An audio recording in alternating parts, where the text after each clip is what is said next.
Alright family, remember I was trying to tell y'all that we batteries? Let me break this down so you can understand what I meant. Now shout out to the makers of this video. This was the best way that I've seen of somebody explaining how electricity works. Because you can use this to explain how your body and your emotions are. Check this shit out. That stays stationary. It's a bit of a process, but let's break it down step by step. The key lies in alternating current. AC changes the direction of the current periodically. When current flows through a wire coil, it generates a magnetic field. That's basic electromagnetism. As the current direction changes, the magnetic field also flips direction. So if we power an electromagnet with an AC source, the poles of the electromagnet will continuously alternate. Now you said a little yin and yang symbol like type shit. Let's say that's your pineal and pituitary gland connecting as one. Your connection to source and spirit. The copper wires are the veins in your body, the highways of energy transportation. Now the north and south between those wires, that's a magnet. Now on your body, those would be lungs. Those are pumps that causes the energy / blood to flow, right? Now magnets and pumps relate to life because they say when you meet someone that you are aka attracted to, get it attracted, they take your breath away, your breath, your pumps, your lungs, right? Or you start breathing fast, causing your heart to beat out your chest. This sounds like magnetic energy to me. However, if we connect two electromagnets in series and power them with AC, their poles will alternate. But this alone doesn't create a rotating magnetic field. Instead, it just causes the magnetic poles to switch back and forth without any rotational motion. Now remember, we got two lungs. Here, they show two magnets. Now did you listen to when he said, you breathing and having a mind is still not enough to create a strong magnetic energy field, or what we call a aura field, or what scientists call a toroidal field. Alright. Let's try a small experiment, starting with the same setup we discussed earlier. We'll begin by naming the first branch of electromagnets branch A. If we measure the current through branch A, we'll see it changes continuously like this.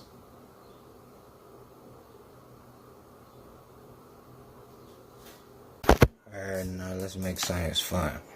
Let's say that A is a man named Mr. Thomas. The meter shows his heart rate from going through the ups and downs through living life single. The graph shows the success rate through time. Next, let's add another set of two series connected electromagnets, wired in parallel with branch A. We'll call this branch B. If we measure the current in branch B, it also changes continuously. When we compare the two meters, we'll see that the current in both branches changes simultaneously, meaning the currents are in the same phase.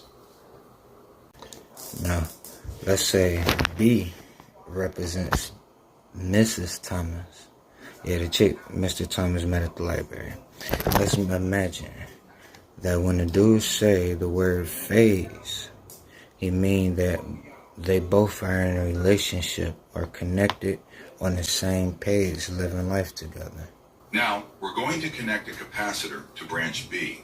A capacitor is a component that has the ability, or capacity, to store energy in the form of an electrical charge, creating a potential difference across its plates, much like a small rechargeable battery. Capacitors have the unique ability to alter the behavior of the current flowing through a circuit. Now let's say that the capacitor is the family business plans or goals or memories or kids or whatever that's important enough that has enough capacity to alter the flow of Mr. and Mrs. Thomas. Let's see what happens when we connect a capacitor in series with branch B. When we observe the ammeters, we'll notice that the currents in the two branches no longer change simultaneously.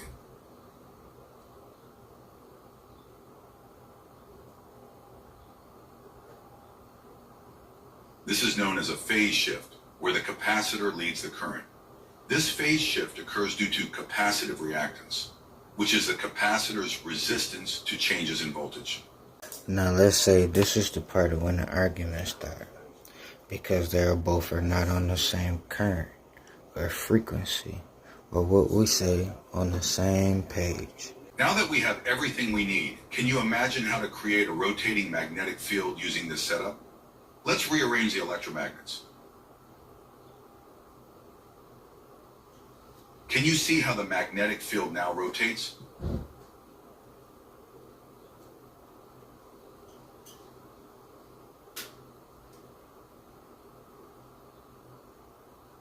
Now that it's clear, I hope you've got the idea.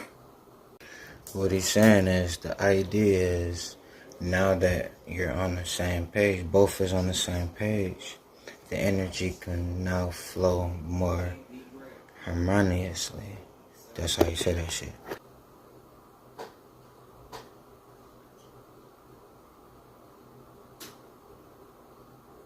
If we place the rotor in the middle of this rotating magnetic field, it will start to spin, driven by the continuous motion of the magnetic field around it. In this setup, the rotation is created by 4 windings. To make the rotation smoother, we use 8 windings in the motor. 4 of these windings are directly connected to the power supply, while the other 4 are connected through a capacitor. In each branch, the windings are connected in a special way. Imagine that the current flows continuously in one direction in both branches. In each branch, the current circles clockwise in 2 windings and counterclockwise in the other 2. This setup creates 2 north poles and 2 south poles in each branch. However, since we're using alternating current, the current not only changes its direction, but also its magnitude. Additionally, due to the capacitor, there's a phase shift between the branches. As a result, the magnetic polarities in each branch shift like this.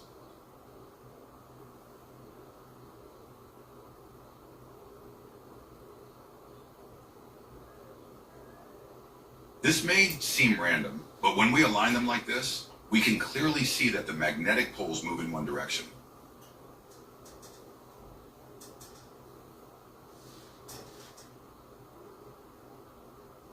Yo, did you notice how he said when you're more in harmony, the direction of the energy can only flow in one direction?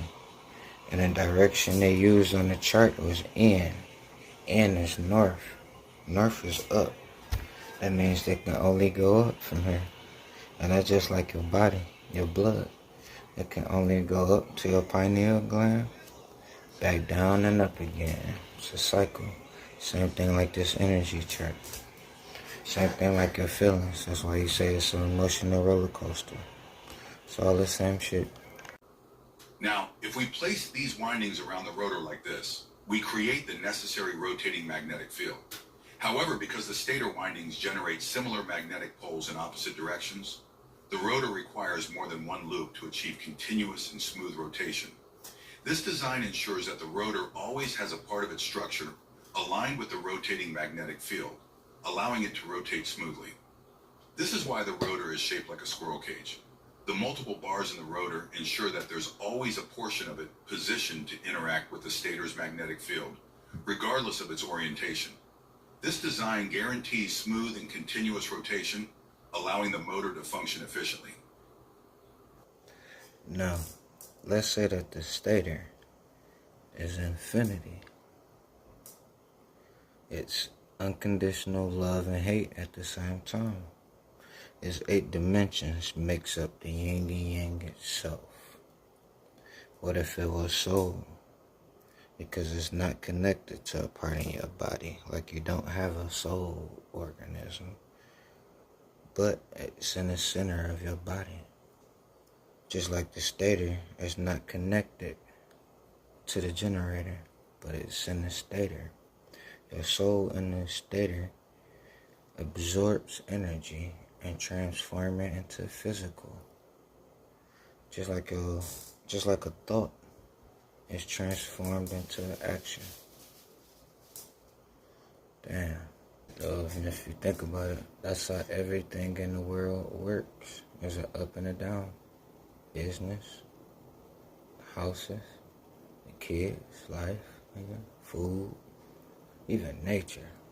Plants and shit die and come back alive. Everything is up and down as a cycle. Alright, it's the same thing, bro.